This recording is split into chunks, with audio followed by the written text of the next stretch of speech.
Notre invité est Honorable Sénat Alipu, troisième vice-président de l'Assemblée nationale du Togo. Justement, nous allons parler du Togo et de l'UFC. L'UFC, justement, en ordre de bataille. Honorable, bonjour. Bonjour, bonjour chères téléspectatrices, chers téléspectateurs et chers internautes. C'est un plaisir pour nous de vous avoir sur ce plateau. Le plaisir est partagé. Comment va l'Union des forces de changement? L'Union des forces de changement, parti du chef de file de l'opposition, le docteur Gilchrist Sylvanus Olympio, se porte très bien.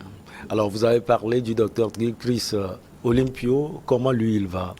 Le président national, le docteur Gilchrist Olympio, se porte très bien. D'ailleurs, justement, je vais les rencontrer sans doute demain à pareil moment. Donc, il va très très bien. Il continue à suivre les activités du parti, à prendre les décisions qui s'imposent. Et puis bon, on est sur le terrain, on fait le travail et on lui rend compte. Alors, honorable, sur autorisation du bureau directeur, une délégation du parti était les 19 et 21 novembre dans la région centrale. Quel était l'objectif de ce périple?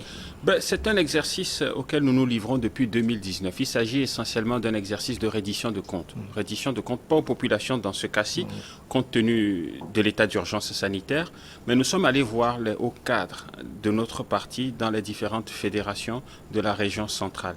Donc l'objectif premier était de leur rendre compte des activités que nous menons au Parlement et également écouter les préoccupations qu'elles ont et voir comment se passe la vie politique pour eux en région. Et donc, c'est essentiellement aller rendre compte. Vous voyez, quand vous avez un mandat, vous exécutez une partie du travail, vous devez retourner à la base pour rendre compte. Bon, compte tenu de l'état d'urgence sanitaire, nous ne pouvons pas faire de grands regroupements et donc nous avons fait les choses dans un format plus restreint, donc avec les hauts cadres du parti. Et je tiens à cette étape à remercier les autorités, notamment le ministère de l'Administration territoriale, pour les facilités que nous avons eues à pouvoir mener nos activités dans le strict respect des mesures barrières et des lois en vigueur. Justement, quelles sont les préoccupations qu'ils ont? Les préoccupations que nos fédérations ont sont d'ordre interne, c'est-à-dire que nous, comme parti politique, nous avons un certain nombre de défis internes que nous devons relever et nous travaillons là-dessus ensemble, notamment l'organisation d'un congrès et la préparation des prochaines élections. Et sinon, au niveau de la vie de tous les jours dans ces zones-là, il n'y a pas de problème particulier. Les relations qu'entretiennent l'UFC avec les partis qui sont beaucoup mieux implantés et plus forts, pour parler un français facile, sont bonnes. Nous n'avons pas de problème avec le parti au pouvoir. Ils sont vraiment très très bien implantés dans la région centrale.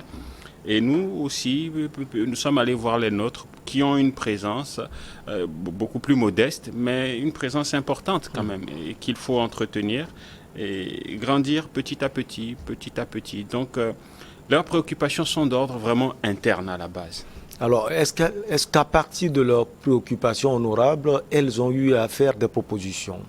Les propositions viendront plutôt du bureau, puisqu'ils nous ont soumis des doléances. Il y a des problèmes qu'on pouvait régler sur le champ, qu'on a réglés. Et il y a des problèmes que nous allons faire remonter au bureau directeur. Et justement, je rencontre le président Olympio demain, dont je lui ferai part. Et il va donner des instructions et des orientations que nous allons implémenter assez rapidement pour permettre à ces préoccupations-là de trouver une solution et que le vivre ensemble, qui est une réalité pour notre parti politique dans les différentes régions que nous avons visitées, se poursuive dans une ambiance d'harmonie et de fraternité avec les autres partis politiques qui sont dans ces zones-là. Alors, à part la région centrale, quelles sont les régions aussi qui ont été visitées? Nous avons quasiment visité toutes les régions. Cet été, nous étions dans la région des Savanes, Mandouri, Gando, Saint-Cassé, Tandjouaré, Barkouassi, Mango, un peu partout.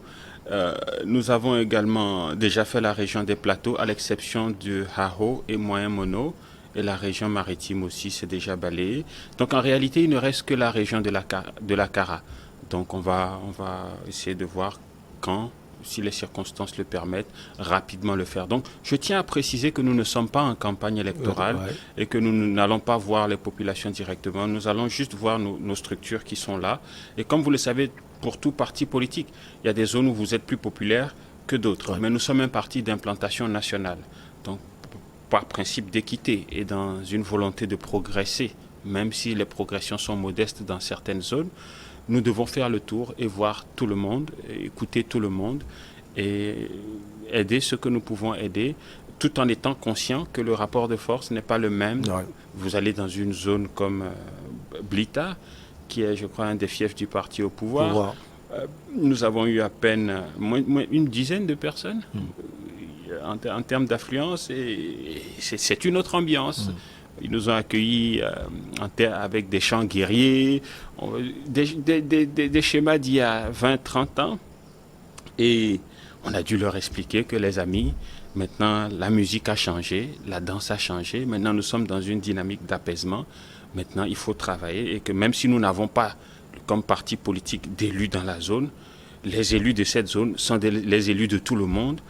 Et nous ne sommes plus dans une confrontation. Donc il faut travailler avec eux, il faut accompagner le travail qu'ils font parce que ça vous impacte. Et ce sont vos élus. Donc c'est un travail d'explication qu'il faut faire dans certaines zones où nous ne sommes pas retournés. Je crois à Blita, la dernière visite retourne à 2013. Ouais. Donc depuis quasiment 10 ans. Donc la dynamique dans laquelle nous sommes, ce n'est pas une dynamique de concurrence ou de compétition féroce. Nous sommes un parti d'implantation nationale, nous devons aller un peu partout et donc nous allons, nous écoutons et nous encourageons. Et là où il y a un gap entre où les populations, où nos structures devraient être et où est-ce que nous sommes, nous essayons de boucher ce gap-là par de la formation, par de l'explication de la politique d'apaisement, de dialogue et de coopération avec tous les partis politiques que le président Olympio mène. Est-ce que les préoccupations honorables sont les mêmes au niveau de toutes les régions? Les préoccupations qui sont transversales à toutes ces régions sont des préoccupations d'ordre pécuniaire. Ouais. Mais ça, c'est tout à fait normal. Il est connu que les partis d'opposition partout, en Afrique, pour ne pas dire dans le monde, sont toujours moins bien nantis que ceux qui sont au pouvoir. Mais ça, c'est la nature même du jeu politique. Il n'y a pas de quoi fouetter un chat. Mais en dehors de cette préoccupation qui leur est transversale, il y a la question du Congrès qui est aussi importante.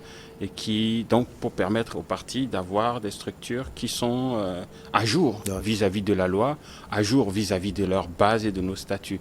Donc, c'est des choses que nous avons évoquées. Et lentement, et sûrement, nous y arriverons ensemble et nous en ressortirons plus unis et plus forts. Et vous l'aviez dit, honorable, vous n'êtes pas en campagne, mais est-ce que par ce voyage, on peut dire que l'UFC est en ordre de bataille?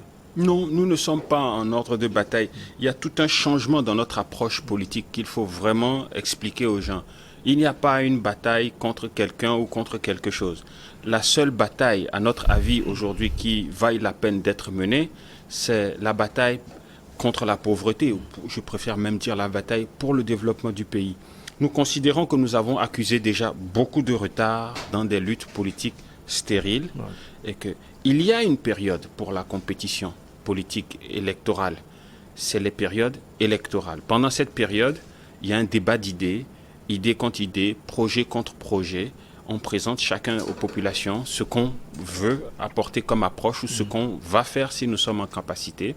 Les populations décident en votant et une fois qu'elles ont voté et qu'elles nous ont départagés, nous nous regroupons autour de ceux qui sont élus pour que le pays avance. Bien entendu, il y a une majorité, il y a une minorité. Comme minorité, notre rôle est de faire des critiques constructives à l'action du gouvernement et de faire des propositions alternatives, faire comprendre aux populations que si c'est nous qui étions en majorité, voilà ce que nous aurions fait. Mais il n'y a pas d'animosité. Donc, il y a un débat sur ces questions-là et ensuite, on se rassemble pour agir et pour faire avancer le Togo. Donc, moins de division, moins de polarisation. Nous ne sommes pas dans la critique stérile ou dans l'affichage. Nous sommes un parti quand même qui a plus de 70 ans d'expérience. Nous sommes les héritiers politiques et pour certains biologiques du CUT.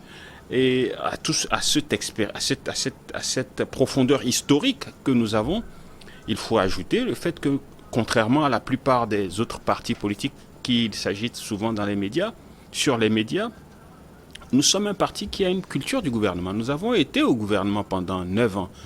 ça change notre approche, ça change notre compréhension des problèmes et ça nous oblige à être plus responsables dans notre démarche d'opposition constructive au pouvoir. C'est-à-dire qu'on sait ce qu'on peut faire, on sait ce qu'on ne peut pas faire et on sait quelle est la marge de manœuvre dans laquelle, si l'action publique est faite d'une autre façon, on peut optimiser les ressources que nous avons pour le bénéfice du plus grand nombre.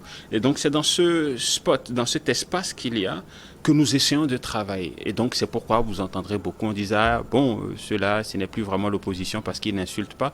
Si, c'est de l'opposition, c'est l'opposition d'avenir, c'est l'opposition qui est féconde, qui porte des fruits.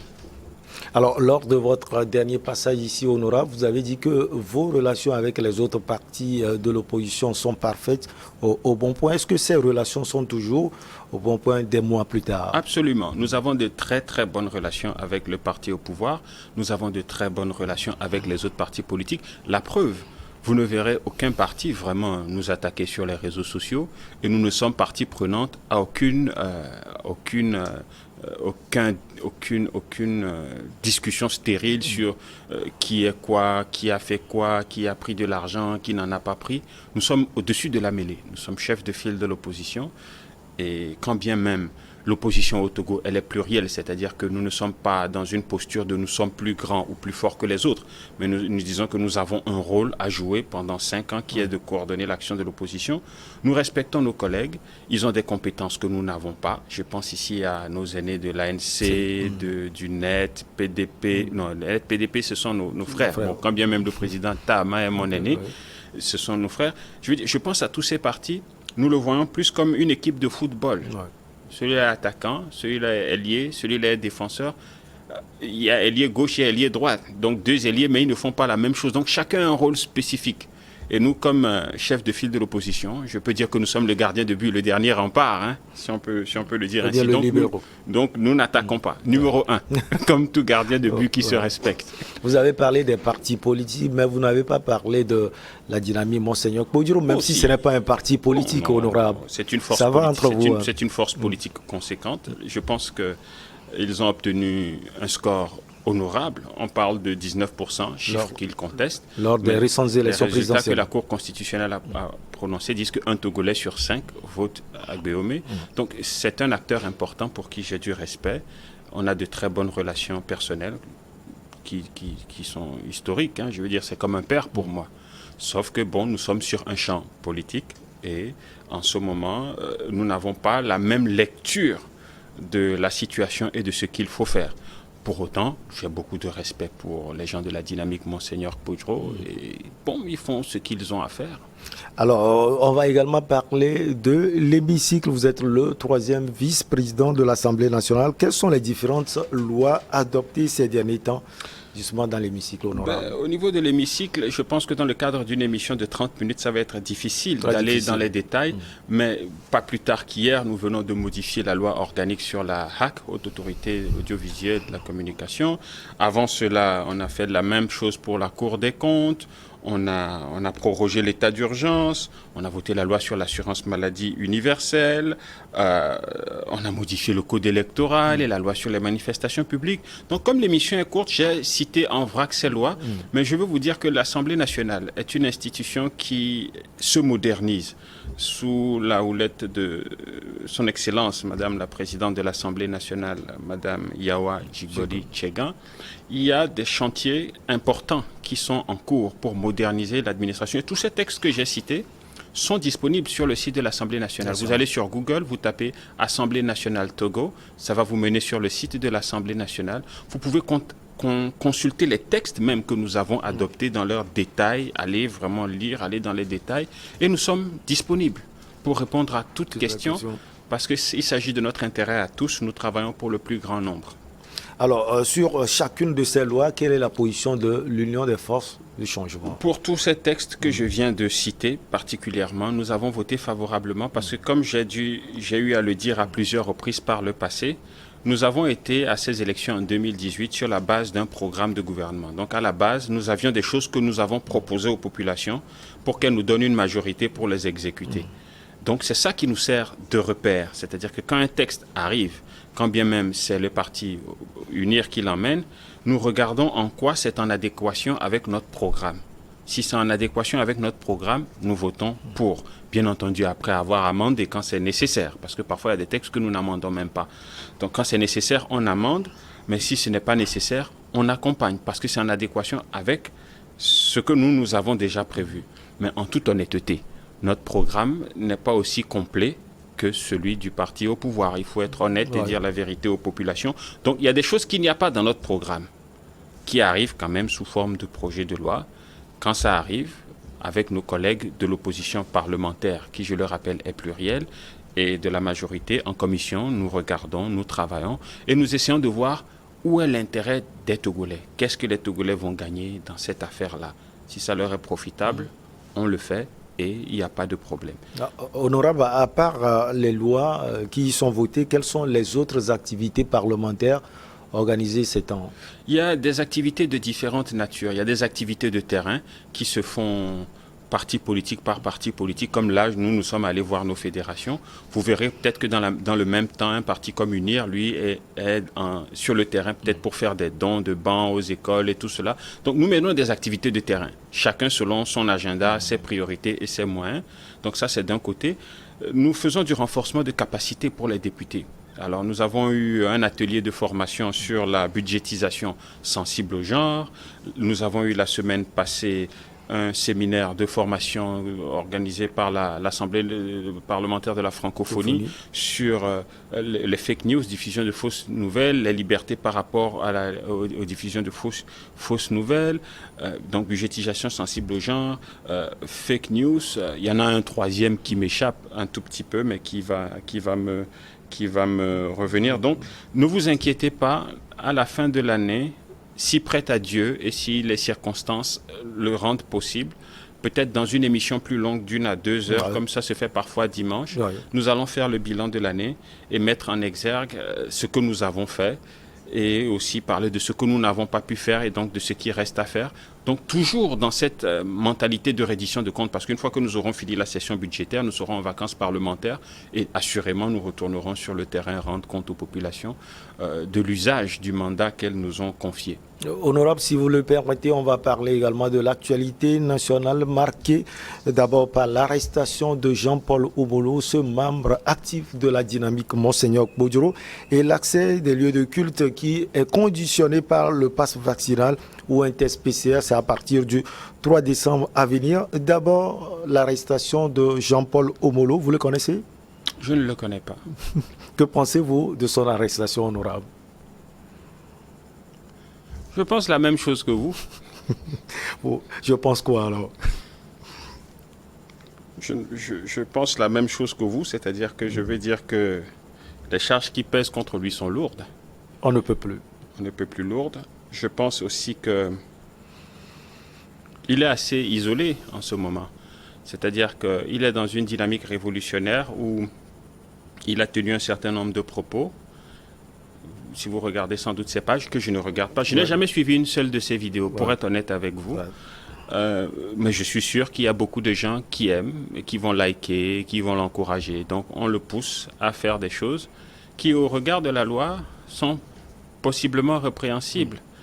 Et aujourd'hui, lui, il est pris. Où sont tous ces gens-là qui sont derrière lui? Il est seul. Donc ce que moi je veux dire, c'est que je ne veux pas je veux pas faire de commentaires. Je pense que, et c'est le cas de Jimo Oré, je pense que Jimo Oré serait mieux à la maison avec sa femme et ses enfants et présent sur la scène politique en train de tenir des propos responsables, c'est-à-dire des propos différents de ceux qu'il a tenus, qui l'ont mené là. Moi, je souhaite que tous les politiciens soient dans le jeu politique et qu'on se pèse lors des élections et qu'entre deux élections, chacun continue à travailler avec sa base, vendre son programme, l'affine, on voit ce que le gouvernement fait, que des gens comme Tiki Achadam, tous qui ont envie de faire la politique le fassent dans un cadre républicain. Nous, au niveau de l'Assemblée, nous avons déjà un cadre qui permet de légiférer, de créer les conditions pour qu'on puisse faire la démocratie. Maintenant, il faut changer d'approche. Il faut passer de cette approche révolutionnaire où il y a l'invective, beaucoup d'attaques ad hominem, ad personam. On pense qu'il faut manifester, il faut casser, il faut renverser, il faut tout mettre à plat. C'est une approche coûteuse, humainement, matériellement. Et même si vous y arrivez dans le temps, ce n'est pas stable. C'est-à-dire que si vous arrivez par la rue, on peut vous renverser. Vous voyez ces épisodes, je ne veux pas citer le pays, mais il y a des pays où les gens ont manifesté, on dépose le chef de l'État, on en élit un autre, les militaires le déposent, les militaires même qui les déposent, on fait un double coup d'État. Donc on entre dans un cycle duquel on ne peut pas sortir. Le Togo est un pays membre de la CEDEAO et tous les pays de la CEDEAO étant des pays frères, je ne citerai pas de nom. Ce que moi je veux dire, c'est que comme libéral, panafricain et de surcroît au fouettiste, donc très attaché à la paix et aux libertés, je crois au dialogue. Non. Sincèrement au dialogue, et je pense qu'il n'y a pas un problème qu'on ne peut pas régler par la discussion. Donc il faut qu'on passe de cette approche révolutionnaire à une approche d'évolution. D'autant qu'on a un chef d'État qui est quand même ouvert à la discussion. Nous venons de boucler 6 mois de travaux au CNAP. On a 51 points d'accord. Ce n'est pas parfait, mais c'est ensemble qu'en frottant les idées, on peut trouver de meilleures idées, on peut trouver de meilleures solutions. Donc je souhaite que la justice règle cette affaire-là. Et bon, nous sommes au Togo. Si humainement quelque chose est possible, moi je pense qu'il faut vraiment juste abandonner cette façon de faire la politique où on insulte. Ça peut mener à des situations aussi désolantes. Alors maintenant, la question que j'ai pour vous, est-ce que ce que je viens de dire ressemble à ce que vous pensez? Oui, parfaitement, honorable. Absolument. Donc, alors, mais on va parler des chefs d'accusation, apologie des crimes, incitation de l'armée du peuple à la révolte. Il a insulté également des membres du gouvernement de Mme Dogbe. Vous pensez quoi de tout ça là? Sincèrement et honnêtement, je pense que insulter les gens, ce n'est pas bien, de façon générale. Qu'avez-vous à dire pour convaincre quelqu'un que vous ne pouvez pas dire, démontrer et expliquer sans insulte? L'insulte ne fait que rajouter de la frustration, ne fait que braquer les gens. Donc, sur le principe, je suis contre. C'est pourquoi je vous disais justement qu'on s'entend bien avec tout le monde. Même l'ANC qui a quitté l'UFC, qui nous ont quittés, j'ai beaucoup de respect pour M. Fabre. Vous ne m'entendrez jamais tenir de propos des insultes à son égard. Parce que justement, la structure sur laquelle nous roulons, l'UFC actuellement, l'architecture, c'est son travail. Donc c'est un bosseur. Donc c'est quelqu'un qui a fait ses preuves. Sauf qu'aujourd'hui, pour des raisons idéologiques, politiques, nous avons des désaccords. Il a pris sa route, nous avons pris la nôtre. On n'a pas à s'insulter. Donc je pense que les chefs d'accusation sont lourds. Et le plus important, c'est que la leçon soit apprise. C'est-à-dire qu'ils soient sanctionnés ou pas, qu'on comprenne à travers cet événement qu'il faut qu'on arrête d'insulter. Ce n'est pas bien et ça ne crée rien de bien. Alors, honorable, à partir du 3 décembre, l'accès aux lieux de culte est conditionné par le pass vaccinal ou un test PCR. On a vu la réaction de l'Église, surtout celle catholique. On voit aussi la réaction des musulmans. Vous pensez quoi des deux réactions? Bon, on a déjà utilisé l'argument selon lequel je pense la même chose que vous. Donc, il faut que je trouve autre chose. Oui, vraiment. Non, vraiment, pour être tout à fait sérieux et rompre avec la plaisanterie, c'est un sujet sérieux.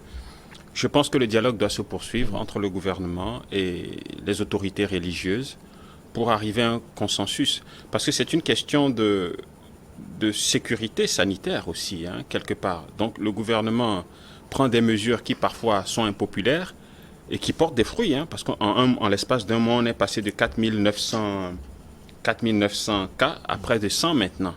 Donc ça porte des fruits, mais à quel prix? Donc il faut le dialogue pour que, à mesure que quand il faut serrer, on serre, et quand il faut desserrer, on desserre. Et ce n'est que par le dialogue. Moi, je ne veux pas entrer dans cette discussion ou dans cette polémique-là, parce qu'il faut bien que je puisse aller prier aussi dimanche. Mais ce que je veux dire, que le dialogue et soit la méthode de résolution des différends qu'il y a et qu'un consensus qui tienne compte du contexte particulier dans lequel nous sommes et qui tienne compte du droit, des droits religieux des citoyens et qui sont exprimés, que ces différents intérêts-là trouvent une issue quoi, par le dialogue. Alors, pour terminer, on va parler de cette manifestation des jeunes burkinabés à Kaya. C'est presque au nord-est du Burkina Faso. Ils manifestent contre le passage d'un convoi logistique militaire des Français. Honorable, votre réaction? C'est une question de discipline. Je vous disais tout à l'heure que le Togo est pays membre de la CEDEAO et que j'évite de citer les pays ou d'entrer dans des discussions qui touchent ces pays-là parce que, bon, les responsabilités que nous assumons nous obligent à une certaine réserve, à un certain devoir de neutralité. Quand bien même aujourd'hui je suis sur votre plateau dans un rôle purement politique et même de citoyen. Ce que je peux vous dire, c'est que la France est un pays ami et un partenaire historique, traditionnel, avec qui nous avons des relations fortes. Je souhaite que s'il y a un problème ou des incompréhensions, par les voies du dialogue toujours, on trouve des solutions. Vous savez que je ne crois pas dans les manifestations de rue, mais ça ne veut pas dire qu'il y a des problèmes. Ce que je veux dire, les problèmes doivent être exprimés par des canaux qui causent un minimum de dommages ou de dégâts sur la voie, d'autant qu'il s'agit d'un partenaire important. Un partenaire important, vous voyez. Donc je souhaite que le dialogue prévale et qu'on trouve une solution aux problèmes qu'ils expriment, tout en maintenant les bonnes relations que nous avons toujours eues et que nous aurons toujours avec la France. Honorable, nous sommes au terme de cet entretien. Dites-nous tout ce que vous aviez souhaité dire et que malheureusement je n'ai pas eu à vous poser cette question. J'invite les Togolais à vraiment sortir de la dynamique révolutionnaire dans laquelle certains sont encore engagés. Utilisons le dialogue, construisons un pays qui nous ressemble et qui nous rassemble. Il y a la crise économique qui commence à accompagner la crise de Covid avec l'inflation, donc la vie chère et tout cela. Je souhaite que ce soit uni, que nous affrontions ces problèmes-là plutôt que divisés. Donc unissons-nous, faisons face à ces défis-là ensemble. Et lorsqu'il y aura des élections dans quelques années, chacun va retourner dans sa chapelle, prêcher ce qu'il a prêché, les populations vont nous départager et on se remet ensemble pour travailler pour développer ce pays. Honorable Sénat Alipu, c'est un plaisir de vous avoir. Merci beaucoup à vous. On va donc marquer la pause pour le journal et derrière, on reçoit nos invités pour Regard Croisé.